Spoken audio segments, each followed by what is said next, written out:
नमस्कार जय जगन्नाथ आपण मानक मो चैनल को अनेक अनेक अभिनंदन। दारु ब्रह्म श्री जगन्नाथ तन् देव जगतः स्रष्टा प्रष्टा चैव त्वमेव हि प्रजापालय देवेश शांति कुरु जगतपते। हे देव आपण जगतर सृष्टिकर्ता और पालनकर्ता।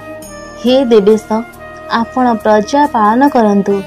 हे जगतपते आपण शांति विस्तार करंतु। ग्रंथकवि श्री जगन्नाथ दास श्रीमद् भगवतरे वर्णना करिसेंति सेही पुरुषोत्तम जगत पिता ही मुख्य अनंत रूपात्मक आदित्य मंडल रे सेही हिरण्मय पुरुष सेही तत्व नित्य अनित्य अप्राकृत साकार रूप वर्णित।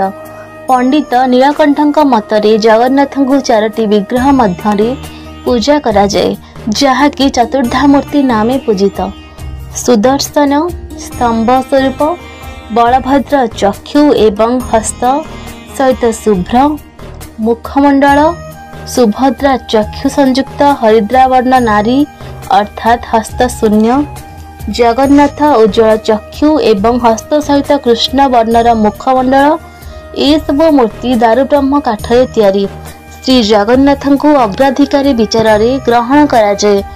वेदरे जगन्नाथंकर भावमूर्ति वर्णित अपाणिपाद जवन ग्रहिता पश्चात चक्षु शस्त्रस्तृणत्य कर्णस्थ वेति वेदं न च तस्त्यति वेतः तमाहुरग्र पुरुष महात्म इत्यादि। तांकर हस्त नहीं किंतु से समस्त को धरी रखिछंती। पाद नहीं किंतु से गमन करुछंती। तांकर चक्षु नहीं अथच से समग्र विश्व निरीक्षण करुछंती। तांकर कर्ण नहीं तथापि समस्त शब्द को से ग्रहण करुछंती। से समस्त को जानुछंती किंतु तांको केही जानि पारंती नहीं। एहा ही तांकर पुरुषोत्तम तत्व। सर्वश्रेष्ठ उत्कृष्ट सर्वोत्तम अध्यात्म सर्वभूत विनश्वर अधिभूत तांका परि आउ किछि भी नहीं। जहाँ पाई आमे सहस्र वर्ष विधि उपासना करी आसुछु तार एक सार्थक संकेत जेमिति एही महापीठ पुरुषोत्तम श्रीक्षेत्र नीलाचल धाम पुण्य भूमि उत्कल भूमि रे आविर्भूत होइछंती सेही दारु ब्रह्म मुरारी। सेही सर्व विकार शून्य ईश्वर सर्वनियंता लीलामयंकर विश्व प्रसिद्ध घोषयात्रा पतित मानक उद्धार पाई एक लीला। महाप्रभु रत्न सिंहासन छाड़ी रत्न वेदी जाउछंती जन्म वेदी को। आ केड़े अपूर्व तोहर एही लीला ताहा अवर्णनीय। अत्र तत्र सर्वत्र अनेकंक मतरे जन्म जगन्नाथ ही केवल पुरी रे अवस्थान करिछंती एपरि भाबिबा ठीक नुहे। से समस्तंक पुरी रे अवस्थान करिछंती। प्रत्येक शरीर हेउची श्रीक्षेत्र हृदय हेउची श्रीमंदिर रत्न सिंहासन। एहार नाथ अर्थात आत्मा ही जगन्नाथ। जगन्नाथ तेणु आत्मा स्वरूप एक कथाटी बुझिले जे प्रकृत जगन्नाथ दर्शन हेब।